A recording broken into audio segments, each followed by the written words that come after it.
What is good, Foundation Nation? Today we're out in the field and we're going to show you some tools to help you get better at disc golf.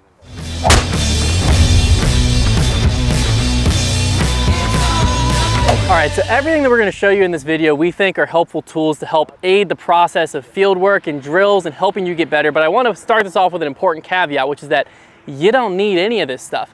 These are all fun additions, these are all good additions, and there's specific drills that these allow you to do. But if you're just getting into disc golf and you just want to get better, the best thing to do is, first off, find a good teaching channel. I personally recommend Robbie C. He's actually here, going to be in this video. Oh, that's me. You can get over there and watch he has a bunch of drills, breakdowns on grip, form, all of that good stuff, and then get out of field and throw. Now, if you've been doing field work, you're like, man, it's boring. Man, I wish I had some more specific drills, specifically targeted things. That's what this video is for, is we've found on Amazon a few different products that we either have used in fields or wish we had when we were doing more field work that really will help speed up the process and help you with the visualization so that when you get to the course, it doesn't feel like you're speaking a different language than what you were speaking in the field. But first off, we're gonna jump into this first category, which is tools to help you warm up before field work or before you just get out there on the course, to help keep the body loose, keep the body ready for the throwing motion, which you might not think it is a pretty aggressive motion on the body, and help prevent injuries so you can keep playing disc golf longer.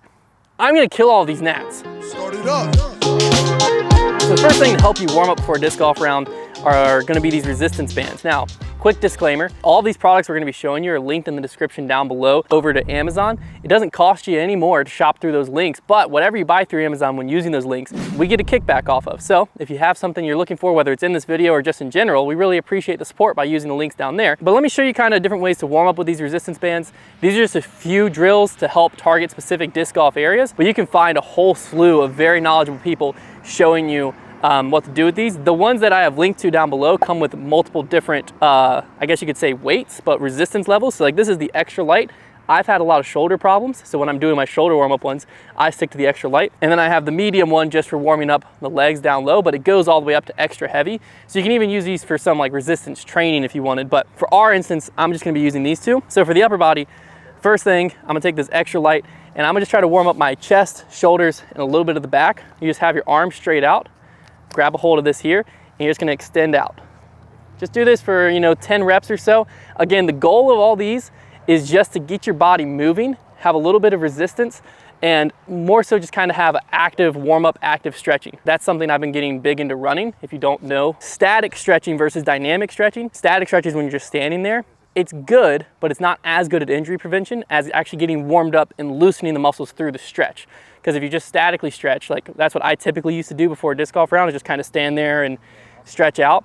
It's not a good recreation or warming your body up for the actual movements and explosiveness you're about to go through. So a lot of times your muscles are kind of still cold. Resistance band training or stretching helps with that a lot. Secondary thing, this one, again, I have a bad shoulder. I started doing this morning because I was looking for some additional ones. Incredible. This thing will really open you up. You're gonna hold your arms out, and they're called shoulder circles. So you hold out. I would definitely recommend doing this with the extra light, and don't push yourself because you don't want to get hurt, but you hold it out and you're just gonna keep your arms straight and bring your arms all the way down and back. I couldn't do this very well earlier, but I've been doing it for a little bit today and it's warmed it up. I have way more range of motion in my shoulders doing this, and I feel a lot looser. And when you're a lot looser, a lot easier to throw a disc far. So yeah, again, I would just do 8 to 10 reps of these, just kind of warm yourself up, get yourself going. I think the really important thing though is getting these legs warmed up. That's where we're gonna switch over to the medium.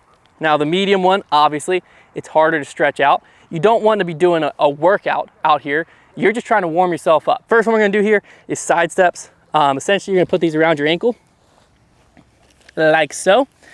Have your feet about shoulder width apart to start. Mid squat level, so in an athletic position, we're not going full squat, mid squat, and we're just sidestepping. Do it slow. You're not trying to go full on, just explosive mode. We're doing it slow because we're using the resistance to help warm the body up. So we're gonna go 5 to 10 steps one direction, and then you're gonna go back the other way, 5 to 10 steps the other direction. Just keep that resistance there the whole time. This, obviously, you can tell, is a similar motion to when you're doing the X step. And obviously you start here and you kind of come through like that.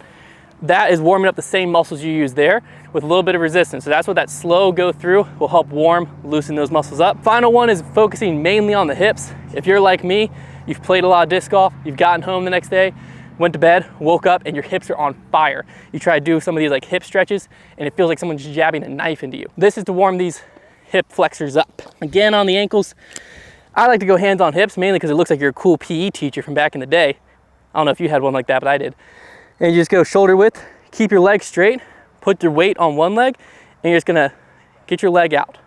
Just like that. You'll feel it all in your IT band and your hip flexor here. Whoop, almost just fell over.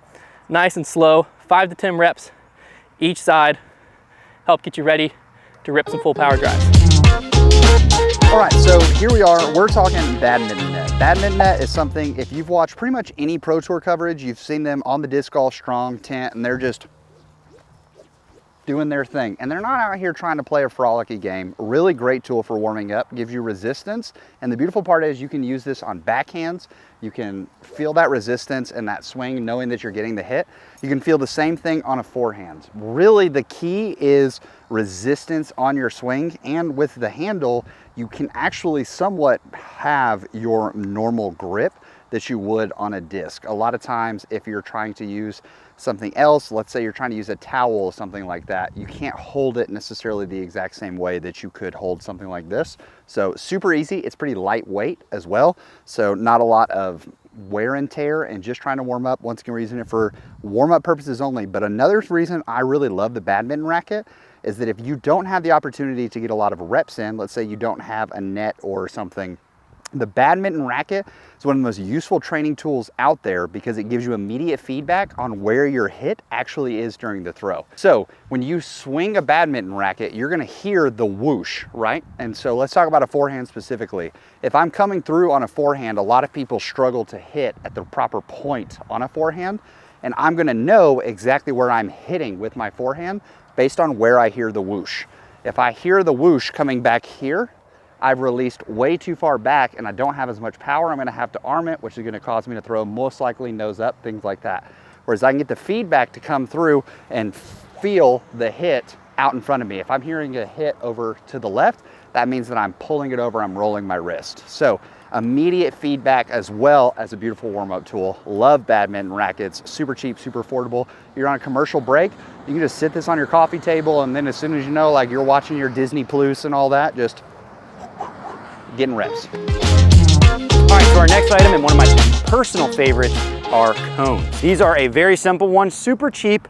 You can find these anywhere. We obviously have them linked in the description on Amazon. They're typically used for things like soccer, just to mark areas. And there's so many different things you can do with this. A lot of people like to have a basket to throw at. That is such a big deal with disc golf, like feeling like you need an aim point, something to aim for. Well, a lot of times in disc golf, number one, you don't need to have a basket to hone in your aiming skills. And another thing about disc golf is a lot of times you're not even aiming for a basket when you're playing on disc golf courses, especially these days. A lot of times there's par 4s and 5s where you're trying to hit different landing zones. So I'm gonna show you different things that you can mark with these cones. It's good to get them in a bright color. Obviously, if you're in a grassy field, which is a lot of times where you'll be doing field work, it's good to have something bright orange. But there are so many different things that you can mark with these cones. For starters, you can just line them up in a line just all the way straight down a field, and you can make an OB line. You can practice trying to keep discs on either side of the OB. Then if you want to make it a little more difficult on yourself, you can go ahead and make a circular or rectangular pattern, something that you're trying to aim in the middle of. These are great for practicing landing areas and honing in your accuracy. And if you're a little worried that the cones are difficult to see front to back depth-wise, just take something like your disc golf bag, throw it right in the middle, and now you have an idea of where the center of your target is as well. So using cones to mark different landing areas is one of the simplest ways to practice your accuracy, and it's as simple as just laying them out in the field. Another great way to use these cones is to use for distance indicators. Let's say you're trying to hone in different distance shots. You're trying to land a 250-foot shot, a 300-foot shot. You can take these cones, measure them out using either the UDisc app or a tool we'll get to a little bit later, and you can just set them out at different distances to give you an idea of how far you're throwing on each given throw, which is very important, especially when you're trying to dial in those par 3s and approaches, because you can't be going 50 feet past the basket and expect to make those putts all the time. These orange cones are one of the best, cheapest tools. You get a bunch of them for a very low price, and you can use them to mark all kinds of things out in the field. You can get very creative with these as well, make up any kind of drills that you might like to help out your game, and they just simply work. There's not much to them. So to further demonstrate the use of the cones, what I've done is set a circle of cones over there around a disc golf bag. Just kind of giving you an example. Now those cones are pretty tight. Now what I've simulated here is we're not super far away. I would say we're what, 150, 200 feet away from our target landing zone. And so what I'm simulating is the comfort zone that I would have putting, to where I know if it's inside of those cones, I'm making it every single time, because that should be your goal. 200 feet and in, especially if you can get inside of that zone, whether it's 15 feet or 25, depending on how good you are at putting, to where I know I'm getting up and down. It's not even gonna stress me on my way up to that putt. That is exactly what you want. Some other things you could do with the cones I wanted to mention as well is you can try and simulate greens, landing areas, or parts of holes that you play often just in your normal rounds at certain courses. You can try and replicate them. Heck, you could try and replicate hole 17 at USDGC as you want. There's a lot of customization options with them. So what I'm gonna have Hunter and Robbie do here is kind of show how to attack this. When you're throwing up shots into these, you should always be intentional with your practice and what you're throwing. So throwing discs that you would normally throw for these shots, but then also trying some different ones. You should try and set in your mind how you're going to throw shots beforehand. So say, okay, I'm going to throw 5 hyzers, then 5 straight, then 5 anhyzer, or 5 forehands and 5 backhands. You should always be intentional about where you're aiming and how you're throwing, because if you're not intentional, if you're not really thinking about how you're going to throw it, and then you throw one that's bad, you don't really know if you missed or not. Hunter, for example, he's got his PA3 here, and let's say he would throw just a slight hyzer approach into the zone. That would be a good way to start with that disc. Looking pretty good. Perfect. So I think he's right on the edge of his zone, but that was a successful shot. So you get instant feedback when you set these zones, and it's also a good way to be competitive yourself. You want to have a stack of 10 discs and say, okay, my record from this distance on hyzer is 6 out of 10, and then you can try and beat it the next day. You got Robbie here. He's got a pure and a panther, so let's say he's going to go anhyzer on this shot as well. Just showing another way that you can throw the exact same distance and difficulty of shot. You might need another try at that one. Not my disc. Yeah, it's terrible. Closer. A little bit better for Robbie. But you get that instant feedback when you set specific targets for your practice, like those landing zones, to where you know exactly what you're aiming for. You know how far away from the basket are because you set the distance yourself. You're not wondering, okay, that looks like it might be 25 feet. You should know. And this is just the simplest way to practice disc golf in a field. Now, we're gonna add something next that's gonna make this even a little bit more fun and add another aspect to it, and that is, we have flags here. So these are just fiberglass flags. You can find these linked below as well. Very cheap, but they're made out of fiberglass, so they have a lot of bend. So when you stake these in the ground, which isn't too difficult to do, if you hit them with a disc, they just kind of bend. So you're not gonna be worried about breaking these a ton. And what you can do with these is now, so we have the landing zone and we have our starting zone with the cones, but what these flags are gonna give us is a target to hit on the way, right? Because disc golf isn't as simple as just throw from here, land here. There's gotta be targets hit along the way. So what you can do with these flags, if you get 2 of them, is now we can set up mandatories and gaps. So that's what we're gonna do next. All right, so as you can tell behind me now, we have set up about a 15-ish foot wide gap using these flags. And what I've done is use the additional cones. We still have that comfort landing zone mark down there. That is still, you get inside of there, it's an everyday, all day putt. You're gonna make those. What we've done down here is 3 different lies. So this lie, basically what's gonna be required of you is you're asking yourself to throw a hyzer through the gap and get over to that landing zone. Then I set a secondary one down here. This one, just a tunnel shot. You're looking straight at the gap, straight at the landing zone. You gotta get through here, boom, straight there. Then I set up a third one farther to the right, and now we're having to throw a big old ante out there, trust ourselves, trust the disc to get back in. What I really recommend on a drill like this is however your landing zone you want to make it, whether it just be simulating OB, whether it be simulating comfort area like we have here, or whether it just be simulating just a straight OB line, just straight, I got to get past this gap. I really recommend throwing your entire bag in this type of process. So what I would do is actually set these up for my putters, then I'd move back about 100 feet or so for my mids, move back another 50 for fairways, and then for distance drivers, and rep this drill out using every disc in your bag. Because what you might learn is that really flippy disc you're only ever throwing on hyzer, it might be incredible if you have a really pinched 350 foot anhyzer you gotta throw flat and let it cruise, but you're never gonna learn that if you only ever throw discs a specific way. Same thing with a really overstable disc, that you only ever use it for hyzers. If I'm over here and I have my zone OS, and I'm telling myself I have to throw my zone OS on anhyzer to get it to that bag, that feels like a shot I would never throw in competition, because right now, that's true. I would never throw it. But what I might learn is that when I crank that thing on a lot of anhyzer, it does this beautiful panning pattern that no other disc in my bag will. You discover those things by repping it out in the field here and putting yourself in game-like situations with no pressure. Because right now, yeah, I want to make it, I want to get to that bag, but if I don't, it's okay. I'm in the field. It didn't cost me a stroke yet. It'll cost me a stroke when I can't do it on the course. That's why we rep it out here. But we're gonna go ahead and have Trevor and Robbie run through this. Trevor here is gonna be throwing the hyzer through the gap. And what you can do here is this gap is just basically a double mando. So what you wanna do is based on how extreme the angle is, you have to adjust your height, nose angle, and release angle based on the disc you're throwing. So right now he has a Zone OS in his hand. We'll see how he adjusts to it.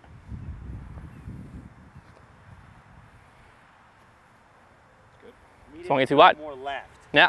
So he didn't, realistically, probably need a little more height, a little less angle, get himself over there. Robbie's gonna step up and just show us how to pure this straight shot. There's only one way to do it. Robbie's actually the best in the world at this shot, so.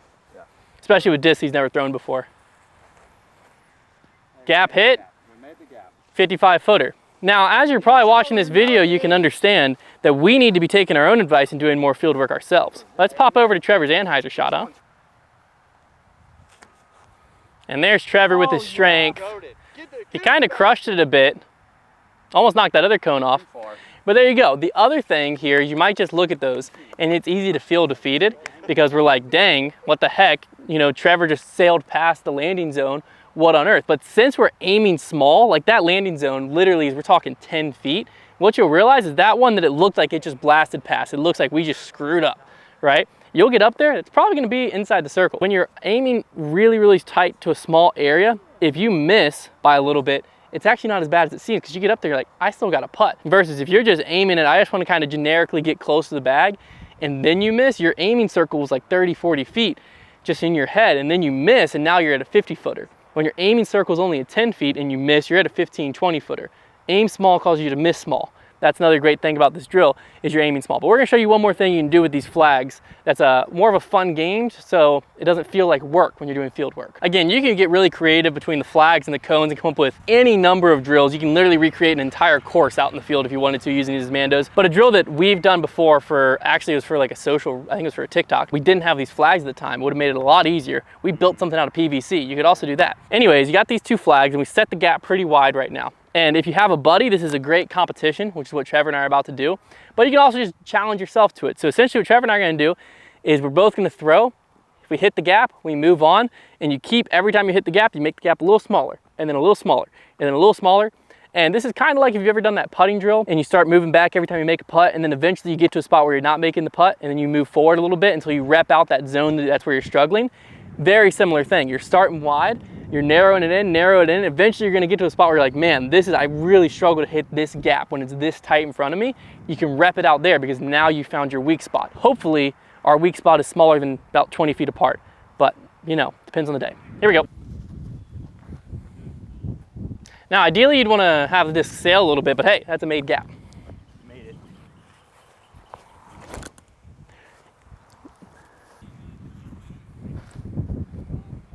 Did I get it sail a little time? You got some sail that time. Ooh. Yeah. Freaking,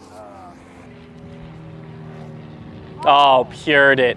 Let's go, dude. You can also, right now, we're making the gap tighter just by physically making it tighter.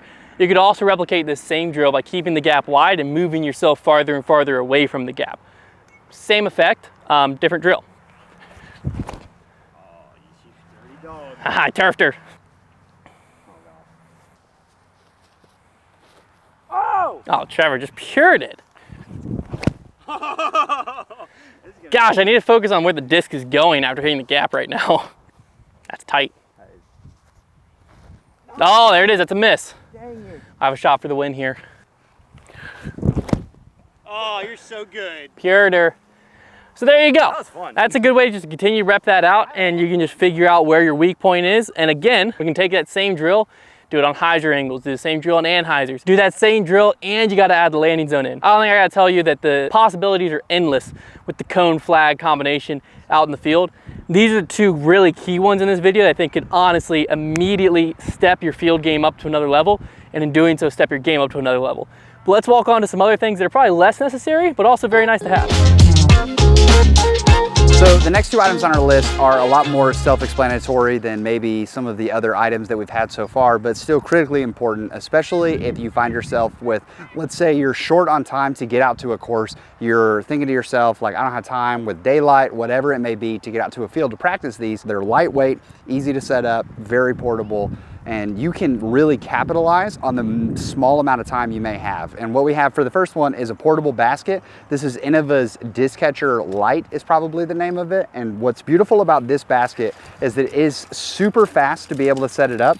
And some of the biggest perks to actually having a basket versus, let's say, hitting a pole or hitting things like that is that you get actual repetitions on crashing into chains. You get actual repetition on saying, oh, this is a putt that's going to stay in. And you see that mental confirmation of seeing putts fall into the basket. Like we said, super light, easily portable. I mean, I am not a strong human being, super weak, but I easily picking this up. And let's say you have a significant other that is like, hey, we don't need a basket in our backyard. We're not gonna install this big permanent $300 basket for you to, you know, just get all your putts and dreams out with. Beautiful part about this, you can fold it up in that bag. You can leave it in the back seat of a car, whether you've got a truck, whether you're driving a Prius, it's gonna fit in all of those circumstances. And it's just going to give you the option and opportunity to get that simulation of putting and throwing into a basket. The drills we were talking about earlier where you're throwing it in your bag, having a basket like this is super easy to put out there, and it gives you another chance to practice throwing at a proper height so that you can give a good read on, oh, this is allowing me to throw it in. I can practice longer attempts, longer putts like that. So super helpful, great target, great practice basket. Now our next item is a net, and the net that we've chosen here is actually super convenient. A lot of nets out there on the market have a lot of these like Velcro fasteners and things like that, and it feels like you're unwinding the deepest spider web, tangled anything just to try to get it open. Super lightweight, super easy to set up. What's beautiful about this particular net, and really throwing into a net in general, is as you even saw earlier in this video, we threw several shots, and you know what we had to do? We had to go pick up them frisbees. So that is a bit of a bummer if you're in a time crunch or you're looking to be more effective in your time of throwing and getting reps in. A net is absolutely beautiful because you can rip all sorts of shots into the net and know that it's going to catch it. You can set this up in a garage. You can set this up outside. If you, let's say you live in an apartment complex, you can simply set this up in a parking space. It's no bigger than that, and get your reps in. And this is all about maximizing your time of trying to improve without having to get out there to a course. And this really does eliminate a lot of the stress of having to go chase discs down. You can even use it in a field setting of, okay, I'm throwing these shots over and over again and I'm not feeling like I'm hitting it. If you know that something's off with your form, it's really easy to get the extra reps in, and you get faster reps without, once again, having to go chase things down. And then once you feel like you've settled it into the net, you can then go test it immediately in an open field. So beautiful, beautiful thing to have. And also, if you have a putting green indoors or something like that, and you're worried about putting and marking up the walls in your house, you can take a net and you can put it right behind the practice basket, and next thing you know, you're putting indoors, baby. All right, the last few tools I want to tell you about, these are things to just make your practice a little easier. I would put these in the convenience factor. These are both from Atlas Disc Golf Supply. The first one here is the Scout Rangefinder. These things right here are incredibly easy to use. They're super intuitive, and what they're going to give you is exact distances, okay? And you might think to yourself, is that super important? And maybe when you're first getting started, yeah, rangefinder is not for you. But as you get more advanced, if I were to ask you, what is your putting range? What is the range you're most comfortable at? A lot of people say, well, I can only guarantee a putt's going in inside of 15 feet. 15 feet's a pretty precise number, especially when you're talking about throwing 300-foot shots. So having a rangefinder is just gonna give you a little more data as to what kind of shot or how far exactly your shots are going. Okay, my fairways are going this far, I'm landing this here and there.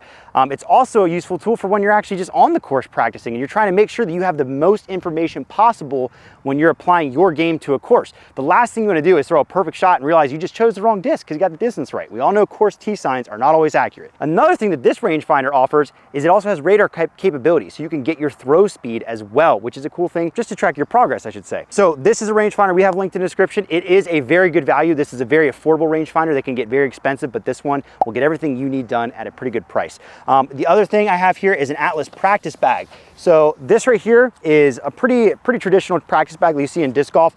What it features is just more storage for less cost. So this is not gonna run you the kind of cost that a premium disc golf bag, because its only purpose is to get discs out to the field and get them back. What that means is it has more storage than a traditional disc golf bag. I can get almost 50 drivers in this one, whereas a normal disc golf bag, I might only get 30. It has a really easy zipper system. It also has a spot for a water bottle out there and a pocket for your phone. And it's got a shoulder strap as well to make it very easy to transport. This is just a great option when you're taking a lot of discs out to the field. And then the last thing I want to mention to you, and this is something that kind of encapsulates everything we've done so far. So one of the things that is crucial with disc golf is not only knowing how to practice, but also being able to have feedback from your practice. And not all of us can have awesome coaches like Robbie C in person to tell us exactly what we're doing wrong. So that is where a tripod comes in hand. So this one here comes in a really small form factor. It's super easy to use.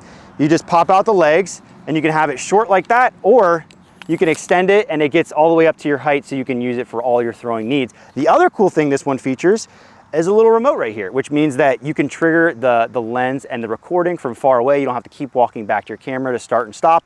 This just is a great way to make sure what you're practicing and feeling is actually happening on camera. And a cheap little tripod like this gets the job done just fine. You don't need anything too fancy. We have this one linked in the description and we've used it, it works. So those are just some of the tools that you can use to kind of upgrade your practice a little bit, give you a little more convenience, a little bit more features, and it's all linked down below. All right, so that's gonna do it for today's video. Hopefully you learned some important things about practice and the tools that you can use for it. Once again, we wanted to make this video to show you that there are a lot of awesome tools you can bring to practice. Some of them incredibly cheap and easy to find. We've linked everything down below that you've seen in the video that we used for your convenience. There are some more premium options as you get more intense with your disc golf practice. We also wanna say that just because you have all these awesome drills and all these awesome tools doesn't mean you don't need a great coach, and that is what Robbie C's channel is for. That is why we love him being a part of the foundation team. So make sure to check out Robbie C's channel down in the description. He has all the specific and targeted drills that you could need for your disc golf game, and then applying some of the drills and tools we use with the knowledge you can gain from Robbie C's channel, you might just become a professional disc golfer someday. Didn't work for me and Hunter, but that doesn't mean it won't work for you. We'll see you in the next one.